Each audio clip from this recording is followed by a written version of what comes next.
వర్ధిల్లాలి వర్ధిల్లాలి. నేడు ఉస్మానియా గడ్డ మీద ఉస్మానియా యూనివర్సిటీకి సంబంధించినటువంటి బీసీ నాయకులు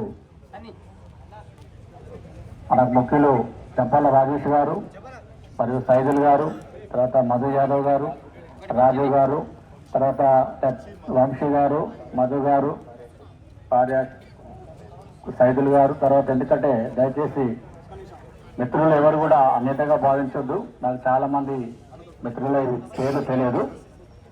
వేదికమైనటువంటి ప్రతి ఒక్క నాయకుడందరికీ, తర్వాత పెద్దలు సూర్యనారాయణ సారు, తర్వాత ఆంజనేయులు గారు అందరికీ కూడా వందనాలు తెలియజేస్తూ,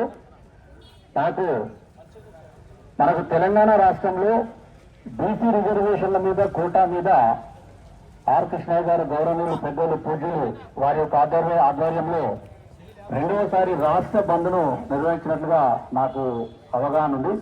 ఎందుకంటే మొదటిసారి 2006లో కేంద్రీయ విద్యా సంస్థలలో ఓబీసీ రిజర్వేషన్లు 27% పెట్టగానే ఆనాడు సుప్రీంకోర్టు స్టే ఇవ్వగానే ఉమ్మడి రాష్ట్రంలోనే ఆ రోజు రైలు రోకో కూడా జరిగింది, రైలు కూడా బంద్ కూడా జరిగింది. అదే తరాలో రెండోసారి ఉస్మానియా యూనివర్సిటీ విద్యార్థులు కానీ తెలంగాణ యావత్ బీసీ జనం కూడా మన బంద్లో పార్టిసిపేట్ చేయడం జరిగింది. బంద్ను విజయవంతంగా కొనసాగించడం జరిగింది. నేను కోడపాక కుమారస్వామి, తెలంగాణ విద్యుత్ బీసీ ఉద్యోగుల సంక్షేమ సంఘానికి అధ్యక్షునిగా పనిచేస్తున్నాను. వృత్తిరీత్యా అసిస్టెంట్ యూనియన్ ఇంజనీర్గా విద్యుత్ సేవలు పనిచేస్తున్నాను. నేను భారతదేశము కులము రిజర్వేషన్లు క్రిమినల్ సమస్య ముఖ్యంగా బీసీ రిజర్వేషన్ల మీదనే అనేక రచనల ద్వారా మన ప్రజలకు తెలియజేసే ప్రయత్నం చేస్తున్నాను. అందులో భాగంగా మనకు రాజేష్ గారు, సైదుల్ గారు, మధు గారు, మన మిత్రులంతా కూడా మాది దీక్ష ఉంది సార్, మీరు తప్పకుండా రావాలని చెప్పడం జరిగింది.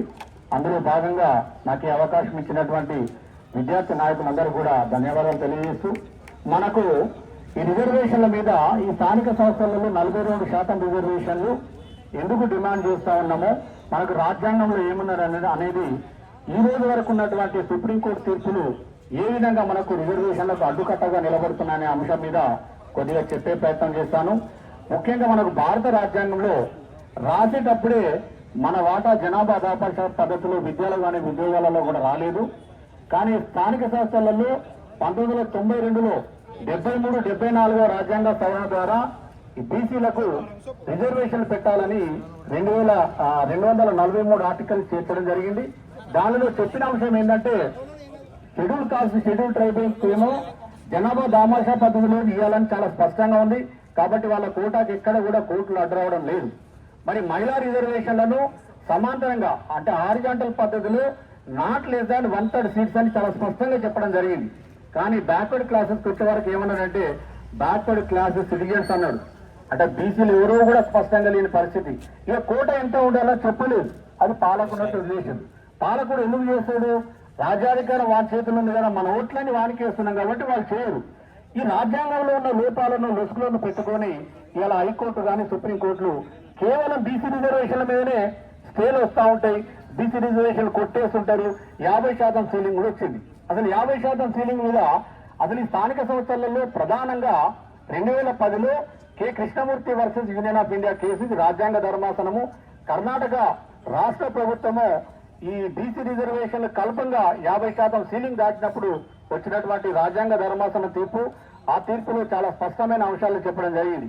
ఏం చెప్తుందంటే రాజ్యాంగంలో ఎస్సీ ఎస్టీ రిజర్వేషన్లు కానీ మహిళా రిజర్వేషన్లు స్పష్టంగా ఉన్నాయి కాబట్టి వాటికి ఇబ్బంది లేదు. కానీ బీసీ రిజర్వేషన్లు పెట్టాలంటే ప్రత్యేకమైన డెడికేటెడ్ బీసీ కమిషన్ పెట్టాలి. మరి బీసీల జాబితాలో ఎవరున్నారో బీసీలు గుర్తించాలి. 50% సీలింగ్ దాటొద్దని అదొక సీలింగ్, అది ఇప్పుడు పెద్ద అడ్డుకట్టగా మారింది. మరి 50% సీలింగ్ ని దాటడం ఏ విధంగా అంటే మన దగ్గర రెండే మార్గాలు ఉన్నాయి. ఏంటంటే ఒకటి రాజ్యాంగ సవరణనే జరగాలి, లేదంటే మన ఓటు మనం వేసుకొని అధికారంలో రావాలి. ఈ 2 మార్గాలే ఉన్నాయి. లేకపోతే ఈ బీసీ రిజర్వేషన్లు ఇంకొక 50 సంవత్సరాల్లో ఇదే పంచాయతీ. విద్యా ఉద్యోగాలలో 50% దాటొద్దు అంటున్నారు. ఈడబ్ల్యూఎస్ కోట 10% వచ్చేసింది. ఏ కోటాలకు అడ్డు లేని ఒక బీసీ కోటాలకు ఏంటంటే ఇలా భారత రాజ్యాంగంలోని రూపాలు ఇలా బీసీ కులాలకు శాతంగా మారినాయి. ఇంకా బీసీ కులాలలో ఏం చెప్తున్నారు ఈ మధ్య అంటే ఉన్న 34%. ఎందుకంటే కృష్ణయ్య గారి ఆధ్వర్యంలో ఉన్న 20% రిజర్వేషన్ మన ఉమ్మడి రాష్ట్రంలో మొదటిగా స్థానిక సంస్థల్లో వచ్చిండ్రు. దాని తర్వాత 34% పెంచుకోవడం జరిగింది. పెంచినా కూడా ఈ సుప్రీంకోర్టు తీర్పు అడ్డం వచ్చి ఈ రాజ్యాంగంలో ఉన్న చిన్న లొసుకులను అడ్డం పెట్టి ఇలా కోట మనకు రావడం లేదు. అది 34 కాస్త 2017 నుంచి 2019 నుండి 24 మీద అయినా కూడా బీసీ కుల సంఘాలు ఎక్కడ కదలట్లేదు. నాకు చాలా బాధగా అనిపిస్తున్నది. అసలు బీసీ రిజర్వేషన్ అంటే మాది కాదనుకుంటారు బీసీ కులాలు. ఒక్క కులము మనం మీటింగ్ పెడితే ధిక్కారకం సరిపోదు. మరి ఏ కుల సంఘం కూడా ఇవాళ యాక్టివ్ గా బయటకు రావడం లేదు నా యొక్క ఉద్దేశము.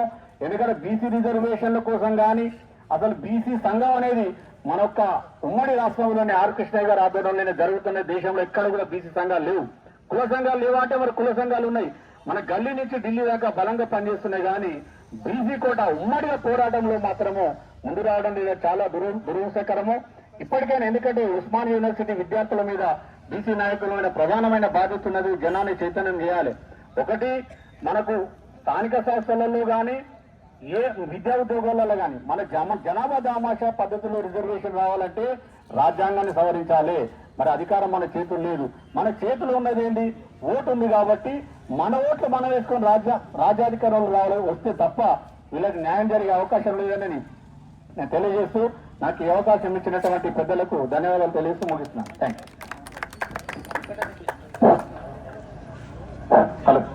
థ్యాంక్ యూ అన్న. రాజ్యాంగం మీద